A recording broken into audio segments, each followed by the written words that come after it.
At this point in 2021, even those not pursuing sustainability in their lives probably can recognize what it looks like to corporate America. And to be completely honest, for almost a decade I was strictly vegetarian, really mostly keeping to a vegan diet, except for the occasional ice cream and more than occasional pizza. This world would be so sad without pizza. But more to the point, I was really raised to be conscious of my waste. Not saying I've always listened perfectly, but it is certainly what I was taught. And lately it's been getting more and more difficult to ignore the surface level similarities between what I was taught and a relatively new trend, sustainability. Just to be clear, I'm not hating on any individuals whose simple wish it would be to contribute less to the warming of the planet. I believe that to be a perfectly fair and honorable goal. Yet, when you see how sustainability in America is being marketed and played out, there are some issues, both on the affordability and on the actual impact they'll even have on the global climate crisis. This is for the future of us all, how we can really all be sustainable. We choose to go to the moon. We choose to go to the moon.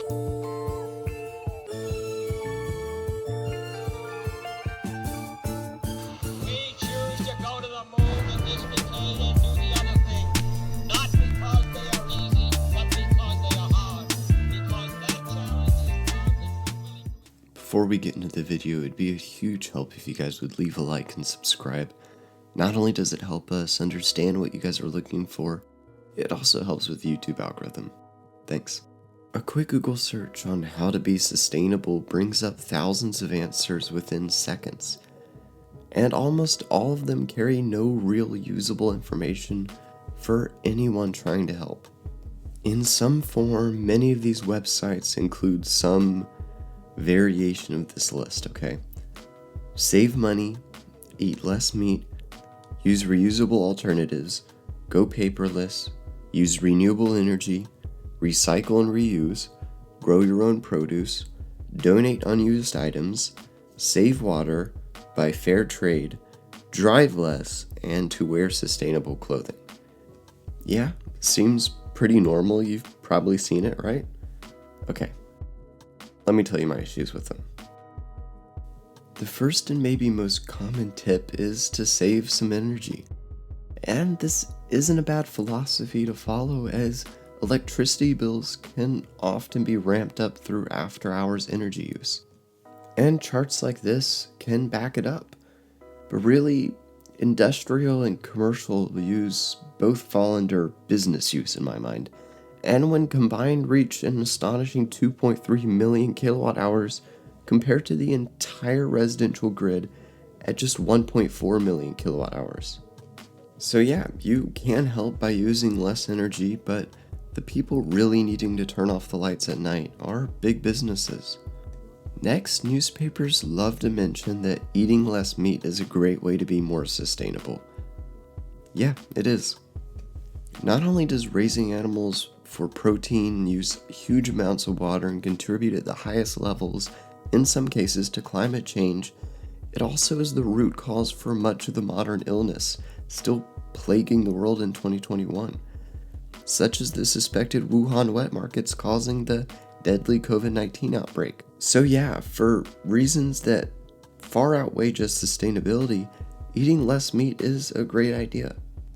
Alongside eating less meat, magazines often mention reusable items as another fantastic tool.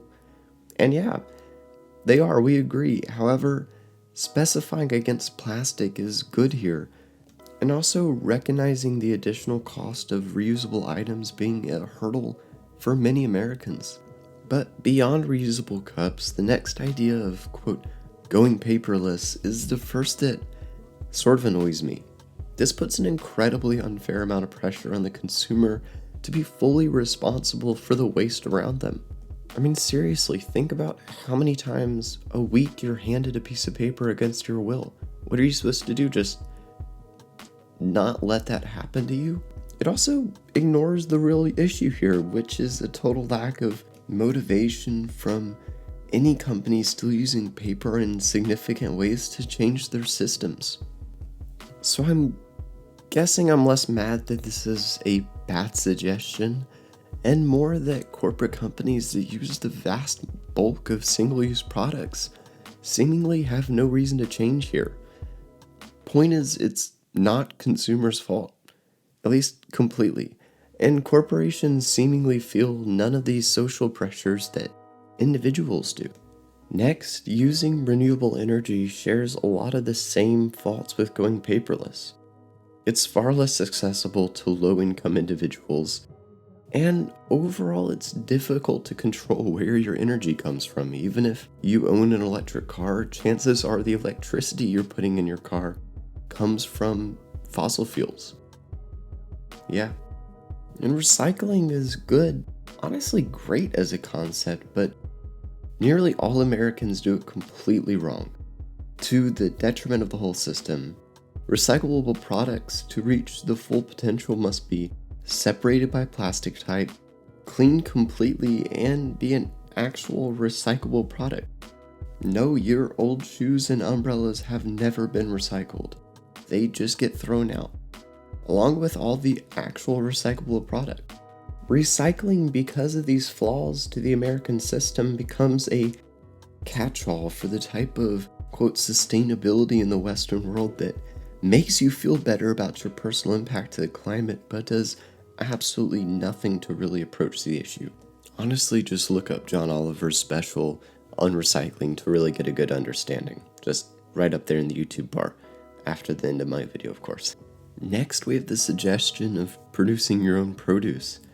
It's a cool idea, but simply one only available to a minority, primarily wealthy group of American adults in 2021. I mean, this is a really small amount of people. It's not only not available to poor people, it's also not available to wealthy apartment owners, to say. It's a very small amount of people that can do this. But moving on, donating unused goods is a great idea. I actually agree with this one. At the very least, Goodwill locations will do a more, quote, sustainable approach to disposing of your old couch than you will.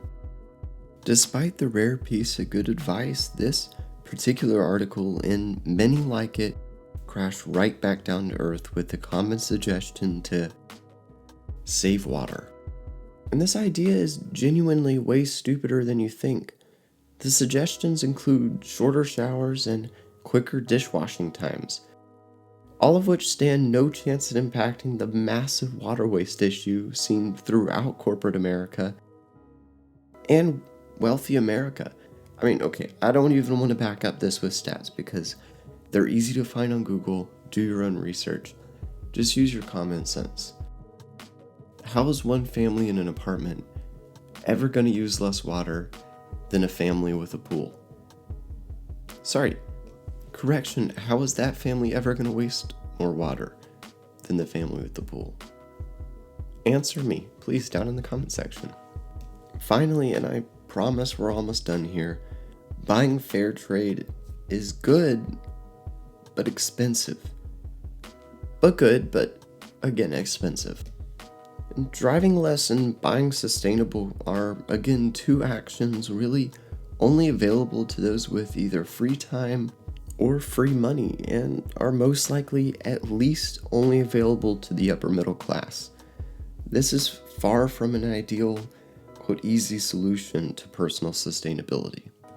Okay, so if most of the common solutions for personal sustainability are either out of reach for the general population or unsubstantial in comparison, how can you actually help the climate crisis on an individual personal level? And I really only have 3 solutions for you that everyone everywhere can do. The first one we've already talked about.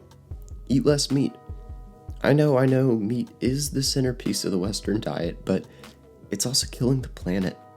I truly believe that even trying to cut back to 1 animal protein a week is not only easy for almost everyone and helps the environment, it can actually help you save on groceries if done right. Just make sure you're getting all your nutrients. The next step we can all take is to slow down our product consumption.